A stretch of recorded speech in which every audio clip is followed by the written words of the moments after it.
Hello, Life Point Wednesday Night Life Group. This is the video following Wednesday night's lesson on John chapter 1 verses 1 through 18. I apologize for the lateness of this video. However, if you can hear my voice, which I'm guessing you can unless the editing was terrible, you could probably guess what took so long to get it out. My voice isn't quite back at 100%, and I'm praying it holds out throughout the video.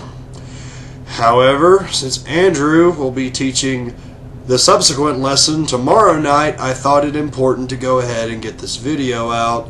So, if the timbre of my voice is highly annoying, I apologize. As I stated previously, we are in John chapter 1, verses 1 through 18. As Andrew stated last week, which was actually 2 weeks ago, in the introduction to the Gospel of John, this is the work of John the disciple. This is one of the 5 books he contributed to the New Testament. This book is believed to have been written sometime in the late 90 AD decade. So Christ has been gone from this earth close to 60 years now. It's been close to 60 years since the events that this book covers. John is a very, very old man. It's believed that more than likely, in fact, there's a lot of evidence to suggest that the first 3 Gospels, the Synoptic Gospels, have all already been released. And John is writing for his own point. He's writing to sort of, we assume, fill in some things, express some views that he feels the other authors might have missed.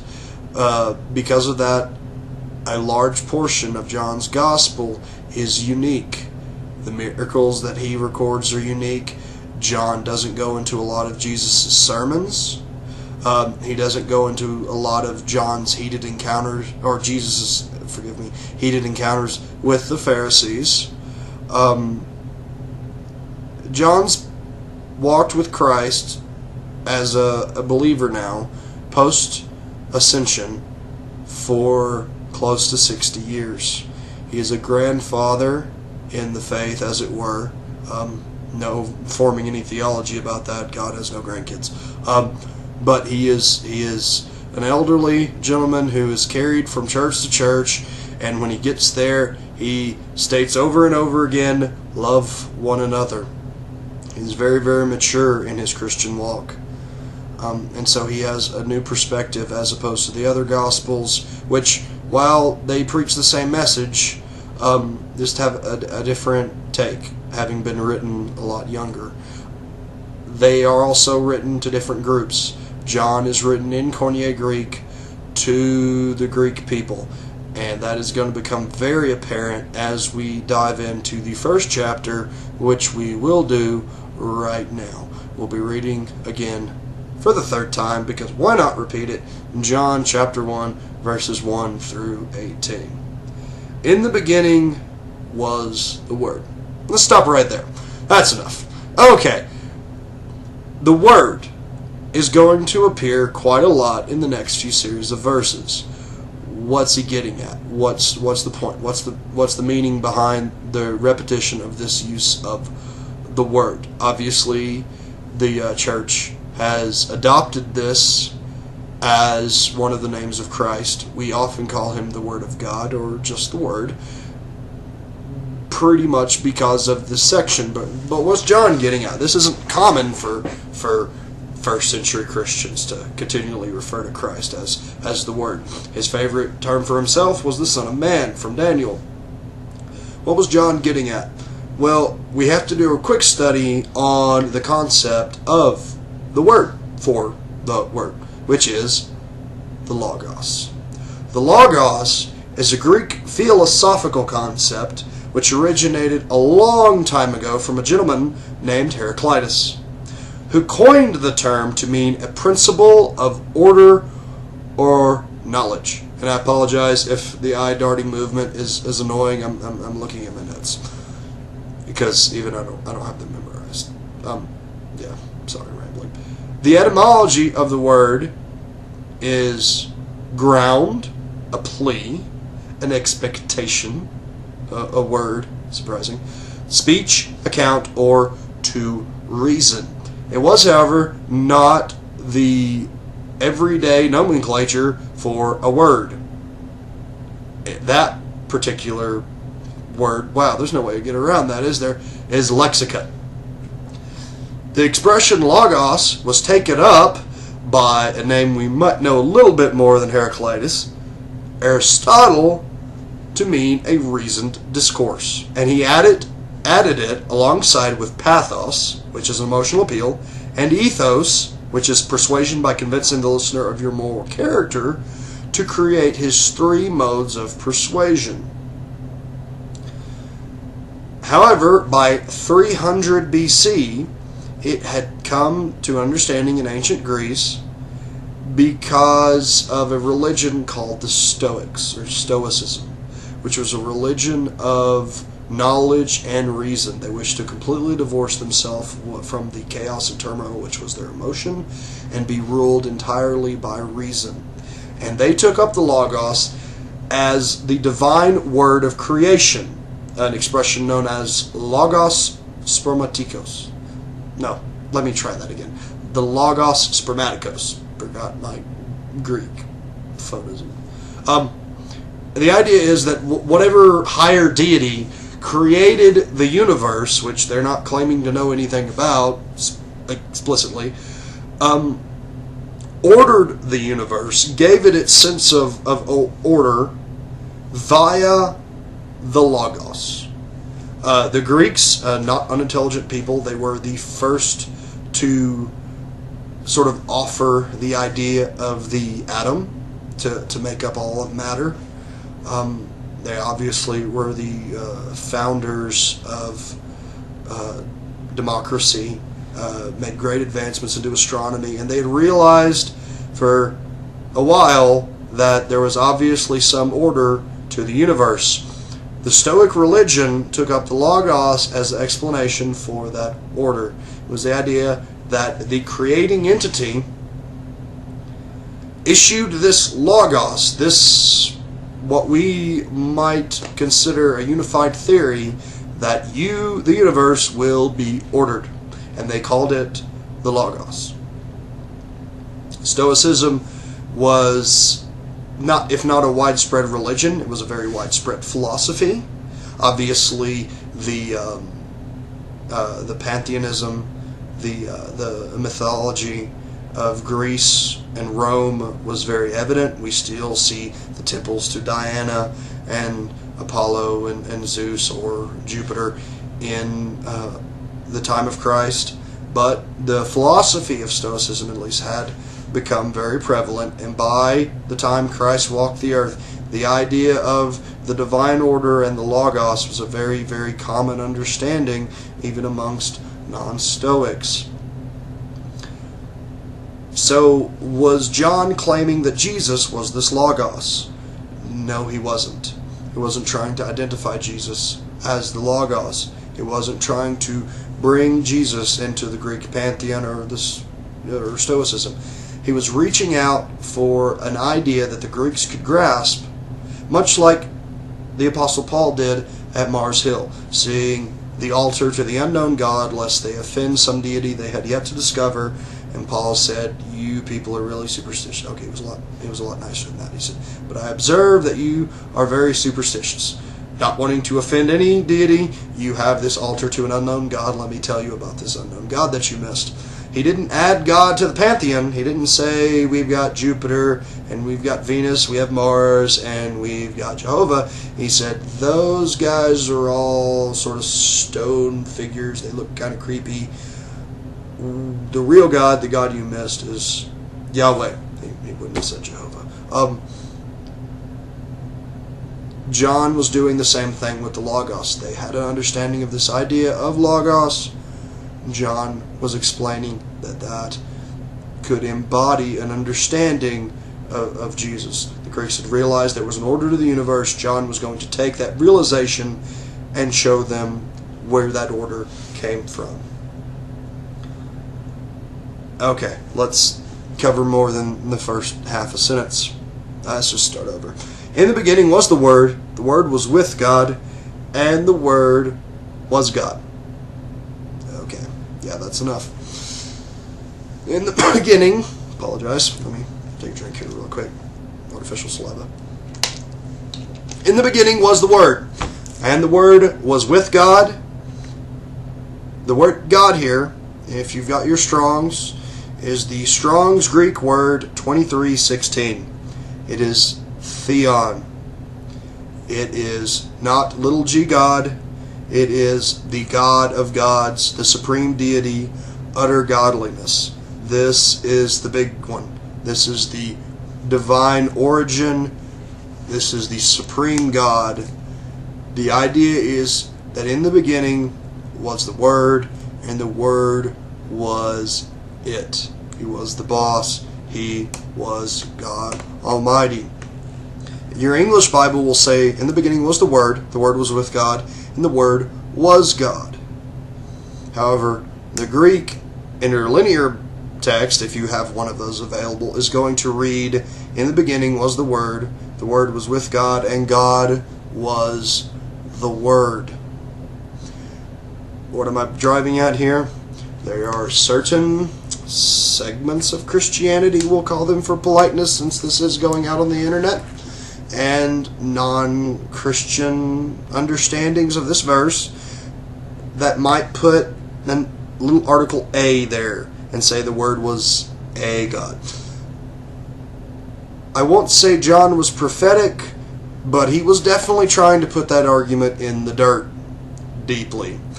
There is no possible interpretation of that. In the beginning was the Word. The Word was with God, supreme God, only God, God, only God, God, very God, and God, very God, God, only God was the Word, was the Logos. Later on, he will discuss God the Father, or Patros. He will use the exact same word, theon, for the Father. There is no distinction here in the Godhood of the Father and the Godhood of the Son. They're obviously distinct persons. We're not teaching modalism here, but there was no difference in their divinity. They were not separate gods. We are not polytheists. Yay, finally to verse 2. Woo! 17 verses to go. He was with God in the beginning. All things were created through him, and apart from him, not one thing that was created that has been created. If you read it in Greek, and also as pointed out by Dr. John Lennox, lecturer at Cambridge and professor of pure mathematics, so gotta love that guy, it actually reads, all things came to be through him. And not one thing that came to be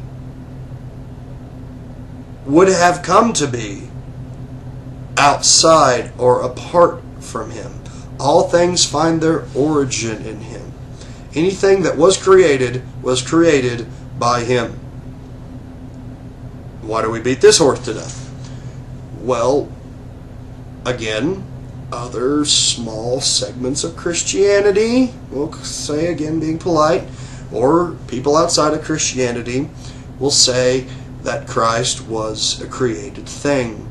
He was the first created man, and he just never bothered to sin. And so when Adam sinned and made the rest of humanity fall, Jesus didn't go with it. There's a verse in the Bible that says Jesus is the first fruit of creation, and a lot of people take that and say, yes, see, Jesus was a created thing. He is not. John's putting that one to bed right now. Anything that was created through Christ. If Christ is a created thing, he is self-created. And paradox. So, yeah, Christ was not created. He was from the beginning, even before time. Time's a created thing. Time came through Christ. Moving on. Verse 4. Life was in him, and that life was the light of man. Okay, so far we've been covering Greek concepts. we're rocking on. He's bringing the Hebrews on board. There is an epitome in the Greek world. To kind of relate this to America, we value, above all else, our epitome is freedom or liberty. That's what supposedly we value more than anything else. For the Greek, it was knowledge, episteme, to know. This was their big thing. Philosophy was really big. The sciences were really big. Knowledge was their epitome. It was what their society longed for most. The Hebrews, their epitome was light. Everything was light. God was associated with light. Before God spoke, there was only darkness. Knowledge is light. The coming of Christ. Those who walk in darkness saw a great light. Light was the epitome for the Hebrew, and this is him bringing the Hebrew on board to great concepts, sort of bringing the conversation together. And that life was the light of man. That light shines into the darkness. The darkness did not overcome it. Again, John's writing this in the 90s AD. Christ has been dead and resurrected and ascended for close to 60 years now. The stories come out some. We know that within the first generation, the gospel spread to the known Western world. Thomas even would take it as far as India, starting the Mar Thoma Church. Or at least the Mar Thoma Church traces its roots back that far. I seriously doubt he started a church named after himself. The story of what happened in Jerusalem has spread. And with it, the idea that this Christian cult has been put down, should be ignored, there's nothing left in it, because the Christ is dead and the Pharisees won. John's putting that to bed right now. The light shone into the darkness did not overcome it. Whatever plays out in the next several chapters, understand that in the end, the light won. Everything that happened exactly how the Logos wanted it to. Again, notes. There was a man named John, verse 5, who was sent from God. He came as a witness to testify about the light, so that all might believe through him. He was not the light, but came to testify about the light. The true light, who gives light to everyone, was coming into the world. Andrew will cover John the Baptist here. This isn't John the Beloved, not John the Gospel writer. This is John the Baptist. Andrew's going to cover him in this week's session. So I'm not going to steal the thunder. Not going to cover this one too deeply, because then it just becomes a repetition. However, makes it easier. John was sent from God.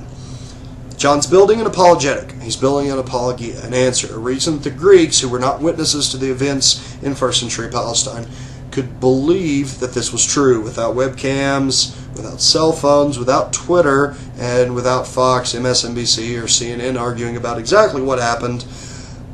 He needed to build a persuasive argument, and he starts here with John the Baptist being sent from God. We want to understand a little tiny bit about John's coming. As we know, John's mother and father were getting on in years when John was born. John's father was a priest. And John's birth is almost as miraculous as that of Christ. So even if people found the pill of the virgin birth of Christ hard to swallow, when you put that up with the birth of John, you're going to have a hard time starting to excuse all of these things away. Again, his father was very old, was a priest, one of 24 priestly divisions. Don't know how many priests there were at this time. However, according to 1 Chronicles 23, verses 4 and 5, there were over 24,000 priests at that moment in Israel's history. Obviously, they've had a longer history of peacetime at that point in Chronicles. They also have all 12 tribes. Most of the Israelites did not get to return from the exile, so they're sort of in a rebuilding phase.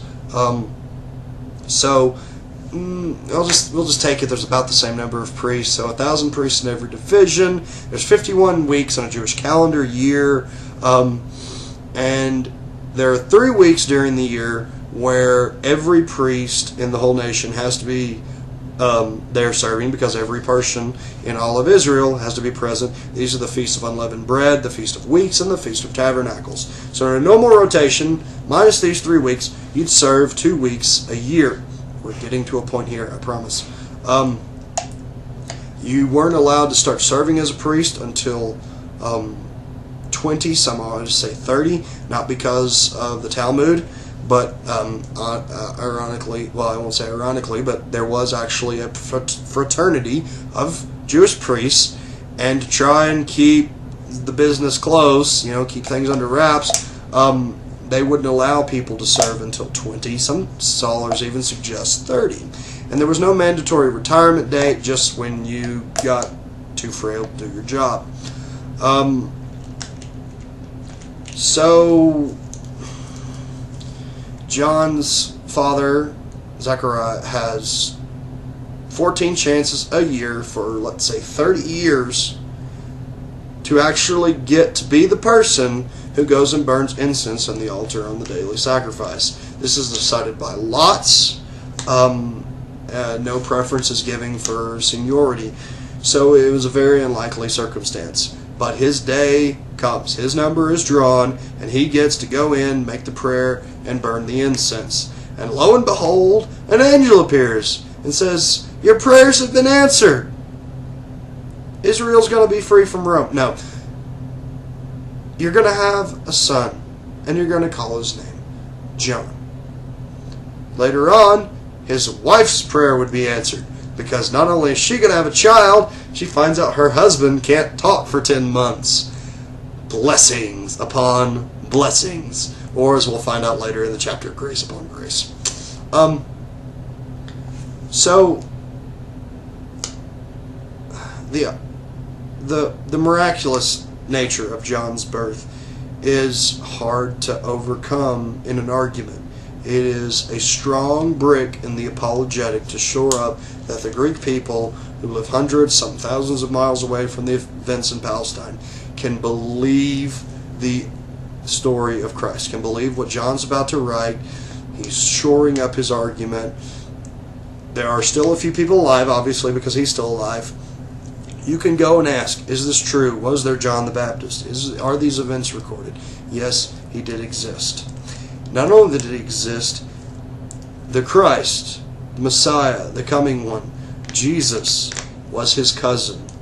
And John the Baptist acknowledged that this family member of his, no matter how distant, was the Christ, was the coming one. He went down to the river, baptized people, and preached about it. He did not take up his rightful place as a priest, but wore camel hair, ate bugs and honey in the wilderness, and told everybody that his cousin was God with a straight face, and told them to go dump themselves in the water and repent.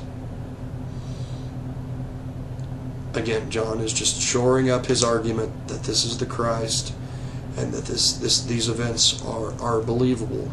He's even got a member of the family saying, yeah, he's God. I saw him when he was a little kid. He was, levitating. Okay, I'll stop. That's heresy. Alright, we're moving on. Verse 10. He was in the world, and the world was created through him. Yet the world did not recognize him. He came to his own people didn't receive him. But to all who did receive him, he gave to them the right to be children of God, to those who believe in his name, who were born not of blood, or of the will of the flesh, or the will of man, but God. God the Creator. God the Son. God in whom all things have their being. The source of life, the source of life. The one whose fingerprints are on all of creation came into the world and nobody noticed.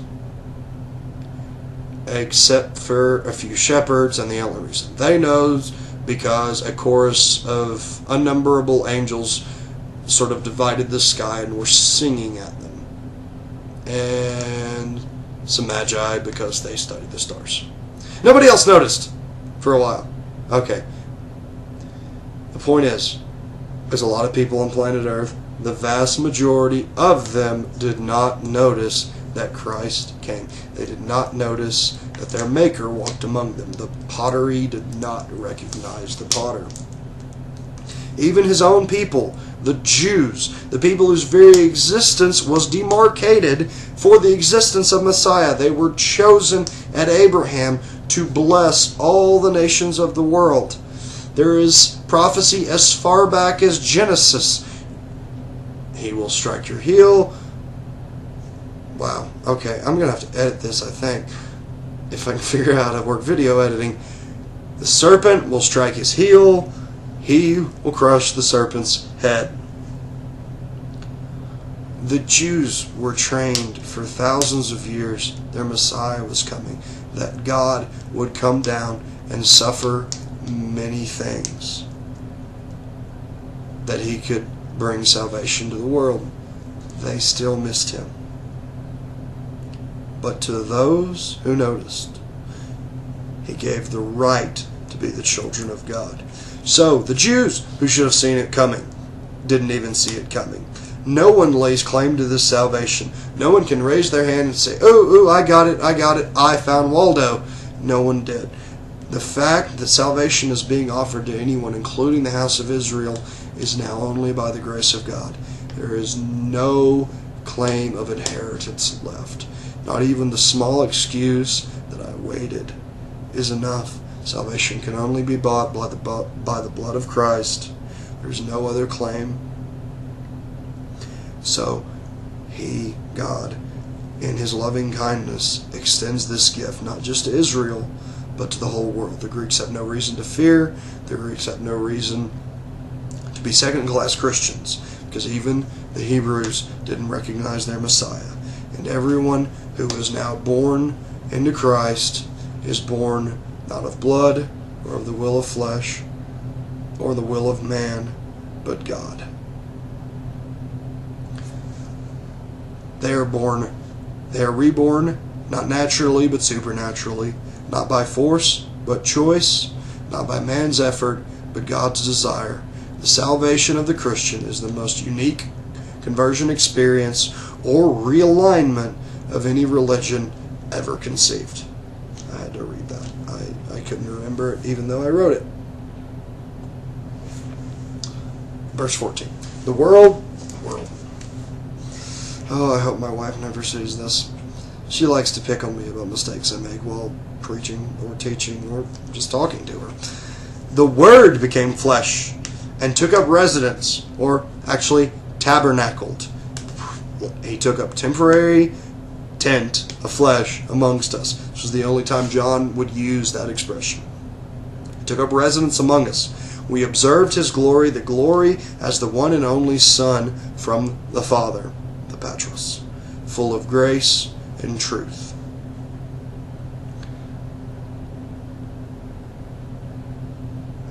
John testified concerning him and exclaimed, "This was the one of whom I said, the one coming after me has surpassed me, because he exists before me." Again, we have John, Jesus' own flesh and blood, testifying that this is indeed the God's salvation took up flesh and blood and walked among us as man. He was seen. He was heard. He was thronged to. He fed people. He was crucified amongst a mass of witnesses. This story can be corroborated. This is not the mythology that Greeks or Romans are used to. This actually happened. You can go to Palestine and ask people. No, they didn't have video, but the fact that there were still people on this earth you could go up to, inquire, and find the truth of the story was the greatest evidence the people had available to them. Luke, the author of the book bearing his name and the book of Acts, the doctor, the companion of Paul, and the historian, undertook that. He was not a witness to the life of Christ. He did not witness most of the stories he wrote. Obviously, he wrote about Christ's birth.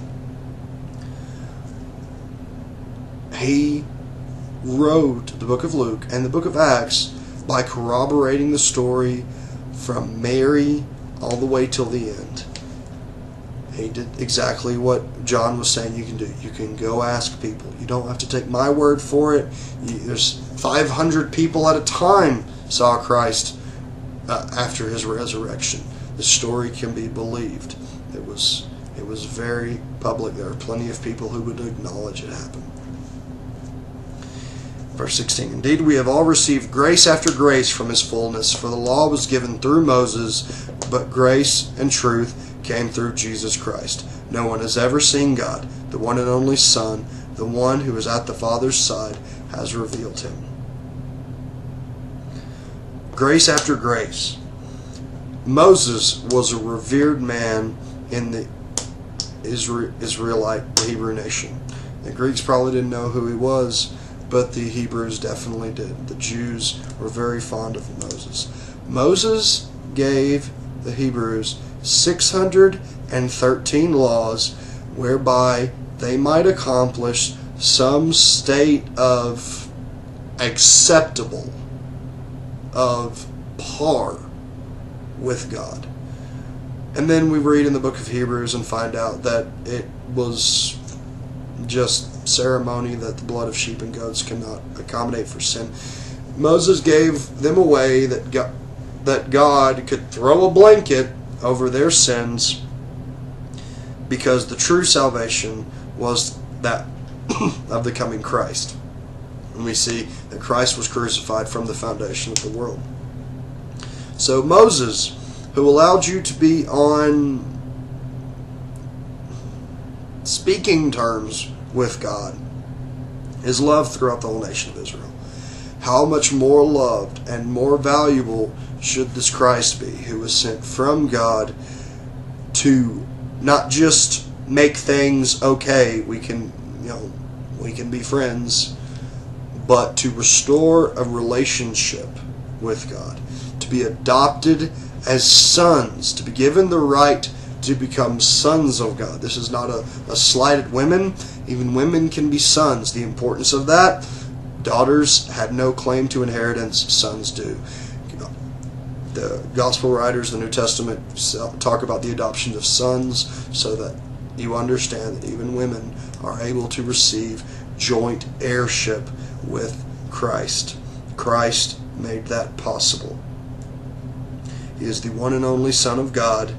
He is from the Father's side.